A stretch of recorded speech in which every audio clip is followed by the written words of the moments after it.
Liana Cirne Lins, Michele Cirne Lins. Nossa, que coincidência de sobrenome. Opa! Então, gosto muito dessa comentarista, viu? Apesar dela ser gremista. Bom dia, Liana. Muito bem Bom chegada. dia. Eu não percebi que eu tinha desligado a câmera e o microfone e estava aqui ouvindo. Encantada. Então, a Michele Cirne Lins, que é irmã da Liana Cirne Lins, por sinal, ontem fiz uma reunião com ela, Liana. E aí, a foto talvez não deixe assim tão patente, elas são muito parecidas. E a voz dá a impressão que é você falando, ou se você está ouvindo a Michelle, vocês falam muito parecido. Muito legal. Nós somos E foi muito indicação da parecidos. Liana. A Liana falou: minha irmã sabe tudo de futebol. Nós vamos ver isso nas próximas semanas aí, nesse mês de Copa. Ela adora futebol, ela acompanha os jogos, mas ela é tímida, né? Ela disse, Eu ai, reparei. mas eu tô na expectativa de ver. Primeiro que eu adoro o De Luca demais, adoro a Helenira, minha irmã não se fala, e adoro esse que vos fala e que me fala, que é Mauro Lopes. Acho que vai ser um timaço para comentar a Copa do Mundo, uma Copa problemática. Ontem, não sei se foi ontem, mas ontem eu vi um vídeo de um jornalista que a polícia chegou para quebrar a câmera dele. Ele mostrou a credencial de jornalista. Isso é uma Copa muito difícil, viu? Esse vai ser um Mas tema nosso. A eu gente vou estreia acompanhar. segunda-feira. Esse time estreia todo ele junto na próxima segunda-feira, às 9 horas da manhã. Estreia o time do Fórum Café na Copa. Vamos estar os 4 juntos aqui. Eu Estarei já falei sobre esse assistindo. tema com o Deluca. Vamos falar certamente sobre essa questão. Fala. Estarei assistindo, Ah, viu? que bom, que bom. Liana, deixa eu registrar. Rose Hermógenes chega aqui com nova membra da Post TV Fórum, fundamental, né? 2 pessoas chegaram comigo, faltam 3 pessoas para a nossa cota diária de 5 novos membros e membras, fundamental. Liana, Vamos, deixa eu gente. Vamos te... assinar. Bora assinar, meu povo. Bora assinar, bora membro e membra. O Jorge Léo. Amei a gremista, pois também sou. A Michele chega assim um pouco, sabe, sofrida, porque ela passou o ano assistindo o Campeonato Brasileiro da Série B, né? Acompanhando o Grêmio dela. Não Mas tem que voltou. Tá de reclamar, volta não, o porque Grêmio. Tá de volta. a irmã dela passou o ano, não, porque não foi nem um ano, foi só a metade do ano assistindo a série D. D de dado. Quem é seu time? Santa Cruz. O Santa Cruz. Santa Cruz e Náutico realmente está numa draga o futebol pernambucano, impressionante. E Santa Cruz foi um time grandioso, o maior time do Nordeste. Mas depois a gente fala de futebol, porque hoje eu quero falar do discurso do Lula.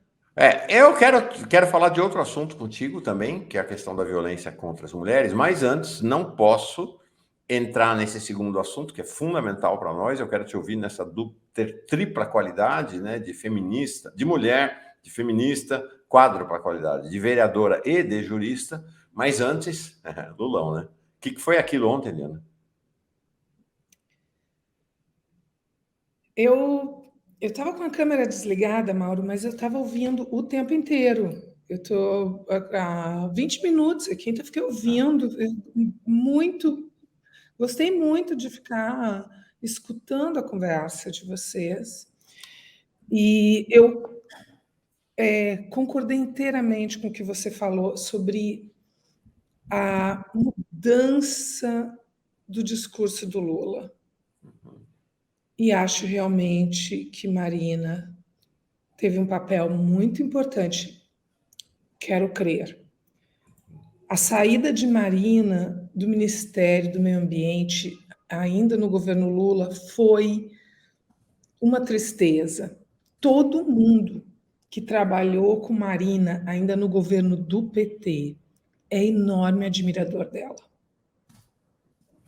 E, infelizmente, naquele momento, Lula tinha um discurso desenvolvimentista dos anos 70. Era muito. Ele enxergava o meio ambiente como um entrave. E isso era doloroso para a gente. Eu não sei se você sabe, Mauro, mas eu comecei a minha militância política no Ocupa Estelita, que foi um movimento de luta pelo direito à cidade. E havia sim um questionamento importante. Então, eu cheguei já a comentar em outros programas com você que eu sou fã incondicional da Dilma, mas nós cometemos equívocos. O Ministério das Cidades era ocupado por Olívio Dutra, e nós tínhamos no Ministério das Cidades uma assessora que era apenas assessora especial da ONU para o direito à moradia, que é a Raquel Ronick. Uhum. E tanto Olívio quanto Raquel Ronick foram afastados. E eu asseguro que se Raquel Ronick e Olívio tivessem sido mantidos, eu citei o nome de Dilma porque Dilma desempenhou um papel aí, né? Que não foi um que eu possa elogiar. Mas Minha Casa Minha Vida teria tido outro perfil. E o direito à cidade, ele compõe o direito ao meio ambiente, assim como o direito à cultura.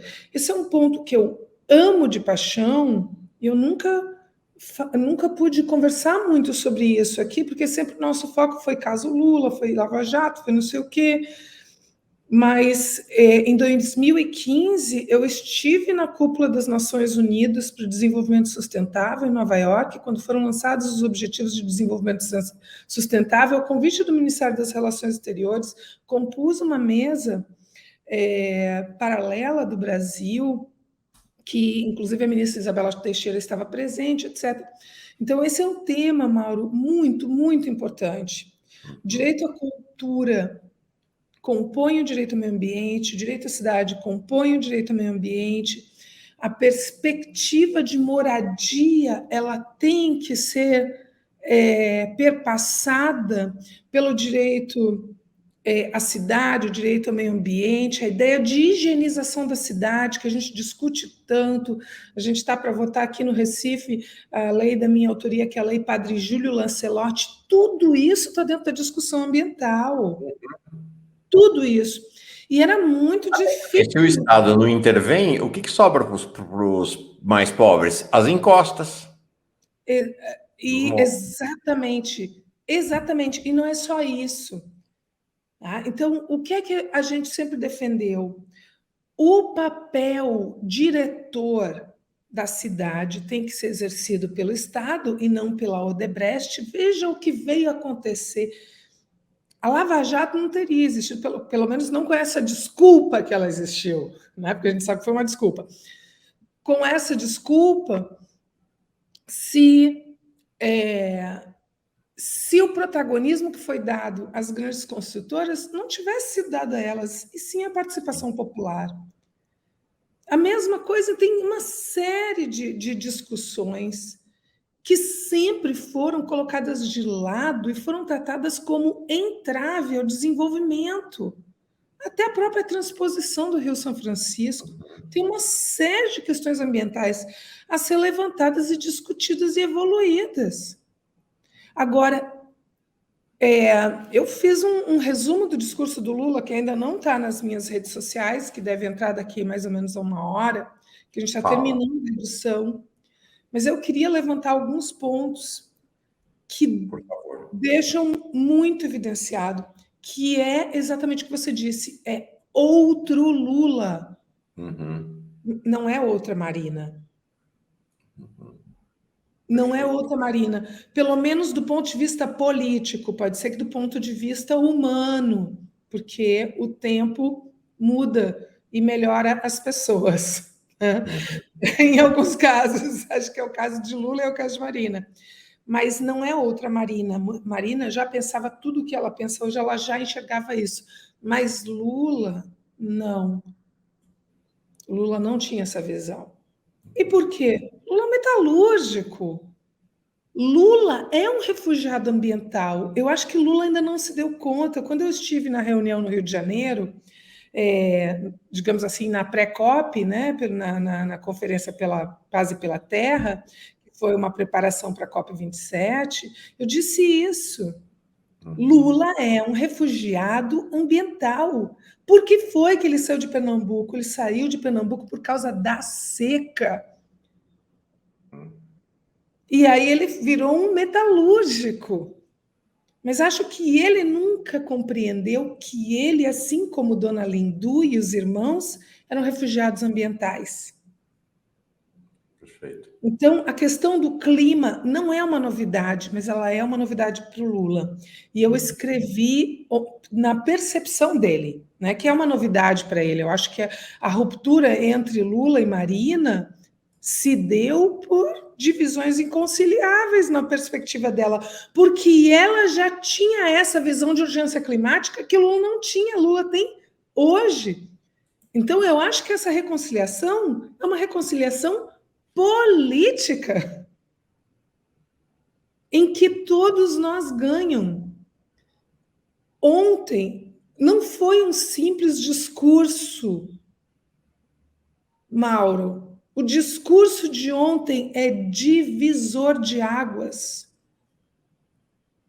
E digo mais, o discurso de Lula ontem é um divisor de águas para o próprio Lula,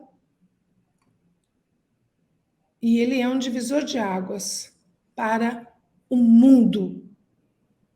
Eu escrevi e me arrisco a dizer que a política internacional no combate às mudanças climáticas vai se dividir entre antes e depois do discurso de Lula, porque nunca um líder mundial fez um discurso tão contundente quanto o discurso que Lula fez. Lula pode ter demorado e muito para entender a urgência climática, mas agora ele entendeu e não foi pela metade.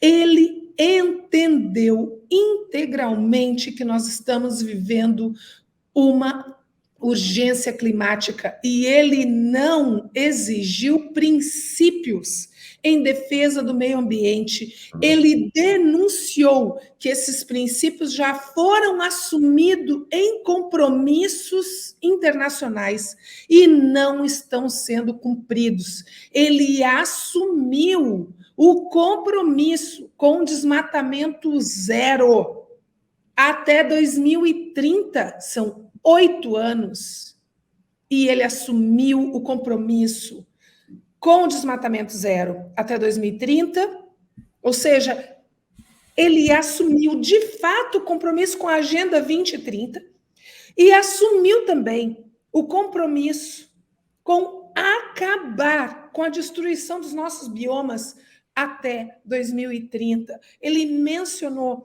que é a primeira vez, aliás, que é a maior seca em 90 anos.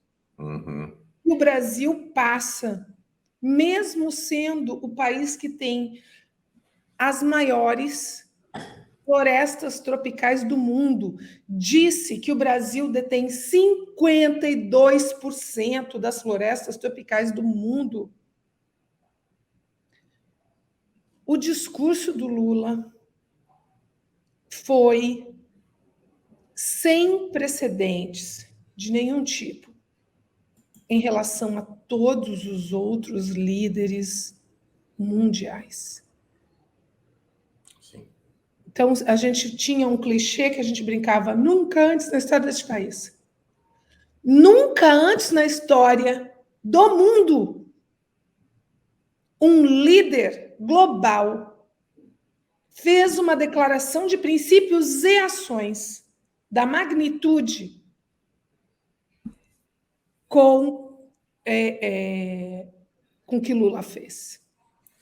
É um divisor de águas. Também concordo. E acho mais. Ele fez um anúncio, vários anúncios muito relevantes. Um deles é o da autoridade climática, que o Brasil vai passar a ter. A China tem, ele teve com o líder da autoridade climática lá, os Estados Unidos têm, o John Kerry, mas me parece que são funções mais diplomáticas. Aqui não. Aqui me parece que essa autoridade climática que o governo dele vai instituir, e isso vai ser chave, ela vai estar acima dos ministérios. Então, o ministério não dá para pensar o Ministério, por exemplo, da Indústria e do Comércio. O Ministério da Indústria e Comércio, se é que vai ter esse nome, vai estar subordinado à autoridade climática, né?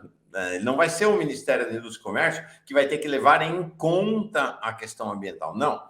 É a autoridade climática que vai definir os limites, possibilidades e qual vai ser a política industrial e comercial do país. Isso é uma mudança de Exatamente. paradigma completa para pensar o desenvolvimento, para pensar um país, né?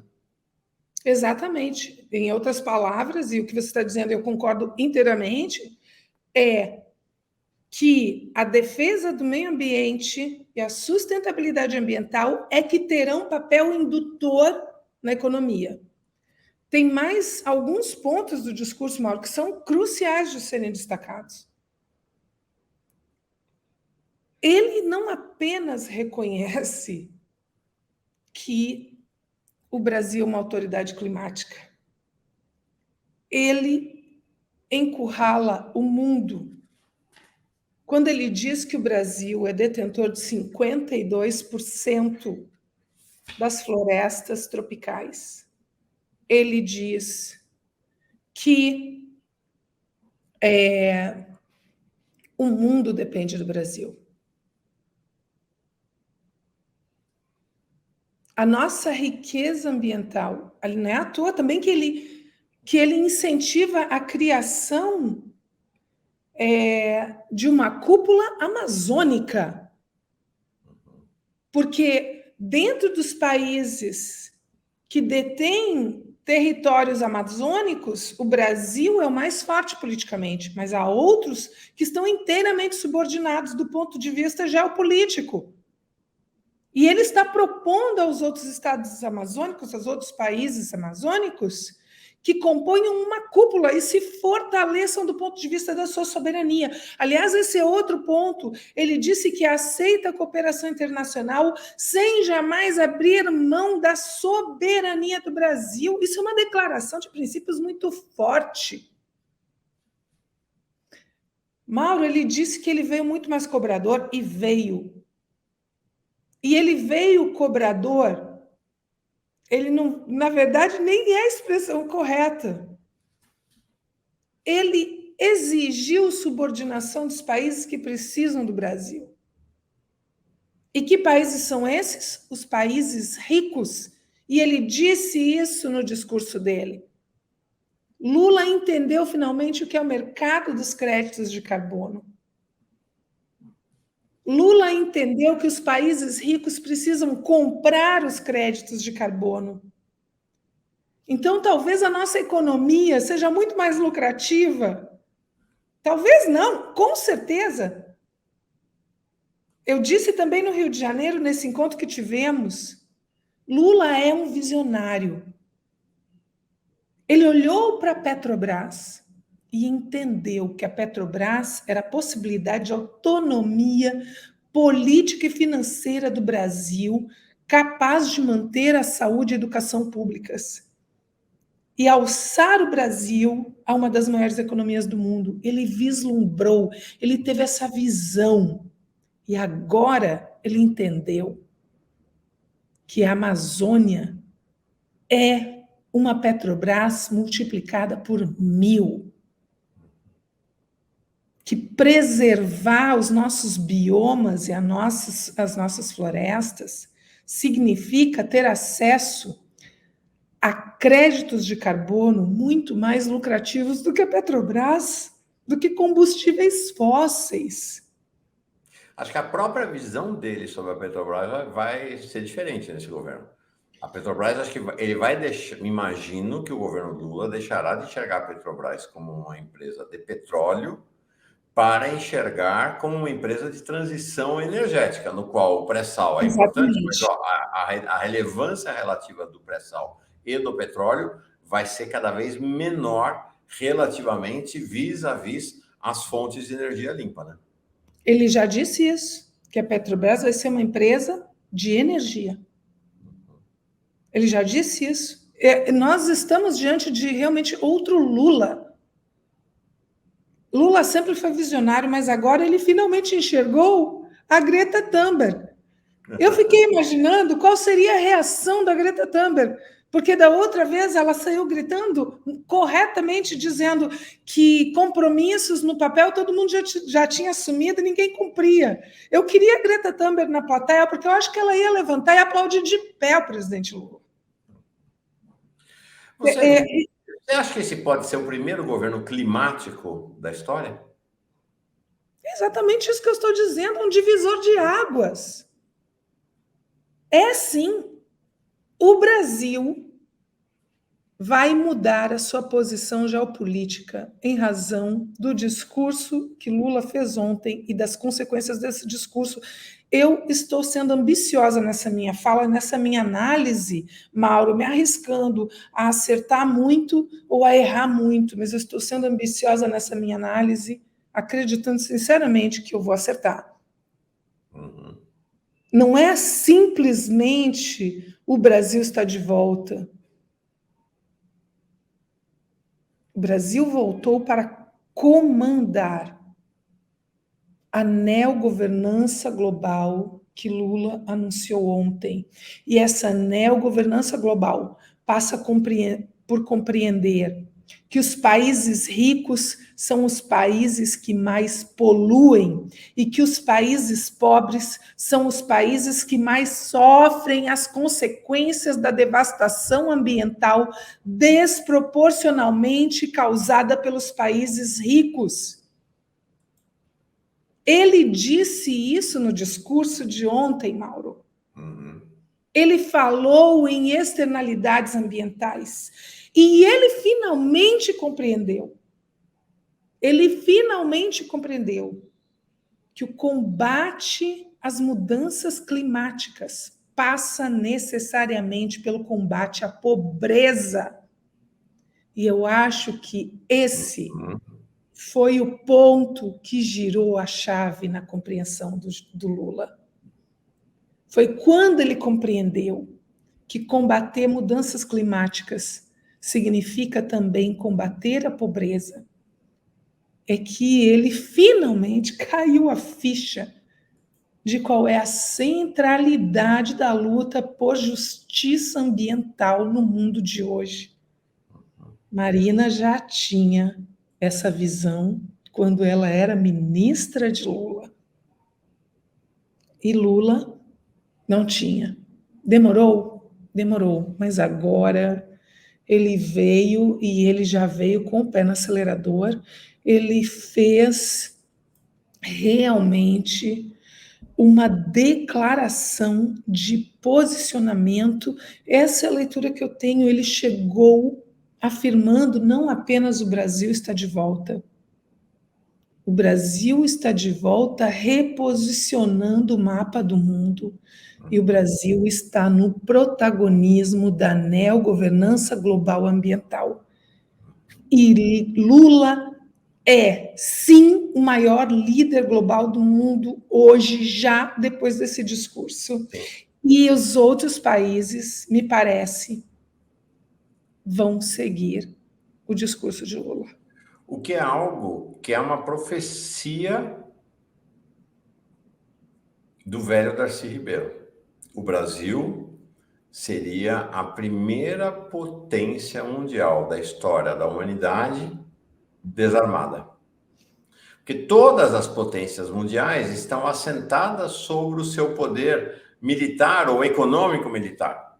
Os Estados Unidos, os países da Europa, da OTAN, União Europeia, a própria China hoje, a Rússia, ou a antiga União Soviética, são todas potências assentadas na sua força militar. Em combinação, é o complexo econômico militar. O Brasil será a primeira potência da história da humanidade, na visão de Darcy Ribeiro, genial de Darcy Ribeiro, uma potência desarmada, cuja força não se assenta nas armas. Mauro, ontem eu chorei várias vezes no discurso do Lula. Também. Muito. Chorei, me emocionei, gritei, aplaudi, vibrei. Eu não sabia o que fazer com tanta emoção. Porque E depois eu revi o discurso do Lula várias vezes, tanto que eu estou fazendo um corte dos pontos mais importantes. Eu sei que todo mundo já publicou essa altura do campeonato, mas eu faço questão de fazer a minha interpretação dos trechos mais importantes do discurso do Lula ontem. E eu assisti ainda algumas vezes o discurso, caindo a ficha. A emoção foi porque realmente cada palavra que eu disse aqui, Mauro, eu acredito sinceramente. Só uma coisa, importante dizer que você está mergulhada nesse tema ambiental, né? As pessoas talvez Há não muitos saibam. anos. Há Pois é. muitos anos Conta da eu sua relação com o tema do meio ambiente, Liliana. Eu fui coordenadora de uma pós-graduação em Direito Ambiental há alguns anos, formei algumas promotoras, tenho muito orgulho disso, porque algumas das promotoras de justiça mais atuantes aqui no estado de Pernambuco foram minhas alunas, minhas orientandas, e durante ocupa a presidência da Comissão de Meio Ambiente da Câmara Municipal, mas há pouco tempo, ainda tenho que verificar se vou me manter na presidência. Sou apaixonada, sou uma grande, sou uma estudiosa do assunto, gosto muito do tema do direito processual ambiental, que é um tema pouco discutido, porque eu sou professora de direito processual.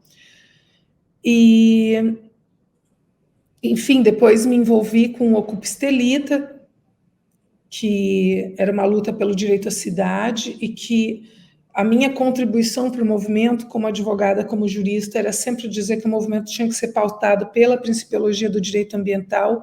Agora sou uma ativista do direito à cultura, que também está dentro do guarda-chuva do direito ambiental. Os princípios ambientais todos se aplicam ao direito à cultura, inclusive o princípio da preservação. Isso é importante. Eu sou de um estado riquíssimo, riquíssimo, riquíssimo em cultura, em especial em cultura popular, em que diversas linguagens da cultura popular estão sofrendo risco de extinção. Então, a gente precisa aplicar o princípio da preservação a essas linguagens culturais também. Vou citar um exemplo que me emociona e preocupa muito: o mamulengo, uma tradição nossa, está correndo risco de extinção. Então, o direito ao meio ambiente, ele é um universo. E realmente, assim, o discurso de Lula ontem foi para mim muito emocionante, porque depois de sofrer tantos anos, mais do que 4 anos, né? Porque foi o governo Bolsonaro, foi o golpe contra Dilma, foram 6 anos sofrendo muito, em especial os últimos 4 anos de muito sofrimento, em que o nosso país estava adoecido mentalmente, muitas e muitos de nós estávamos em estado de sofrimento. E a eleição do Lula, pelo menos assim, com as pessoas com quem eu converso, eu pessoalmente, eu estou mais feliz, estou mais leve desde que o Lula se elegeu. A minha saúde mental está significativamente melhor, eu estou mais leve e mais feliz, e eu percebo isso, que as pessoas estão mais felizes. E o discurso de ontem foi assim, eu estava com minha mãe assistindo, e nós vamos para a Poste Lula em Brasília, eu sou uma pessoa tão sortuda, que a minha família inteira, vejam que privilégio, isso é uma coisa que eu me amostro mesmo, né? Minha família inteira de esquerda, e vai a minha família inteira para a posse do Lula, Uau. ficar lá no Muvuca. Vejam que privilégio, meu filho, minhas 2 irmãs, inclusive Michele Cirne Lins, comentarista do time de comentaristas da Copa da TV Fórum. Minhas 2 irmãs, minha mãe de 74 anos vai para a Muvuca junto comigo e meu pai de 78 anos vai também para Brasília para a posse de Lula. A gente vai passar o ano novo em família, celebrando a posse de Lula. Legal. Então, veja que coisa gostosa, que coisa... Maravilha. Que sentimento, apesar, né, de todas as doideiras aí que o povo está fazendo nas ruas, o sentimento geral foi de alegria. E ontem, quando eu estava com minha mãe assistindo o discurso, e que eu me emocionei muitas vezes, eu disse: Mãe, foi para isso que a gente lutou tanto. A gente é parte da história do Brasil porque a gente trabalhou para eleger esse homem que tem esse papel histórico no mundo a cumprir.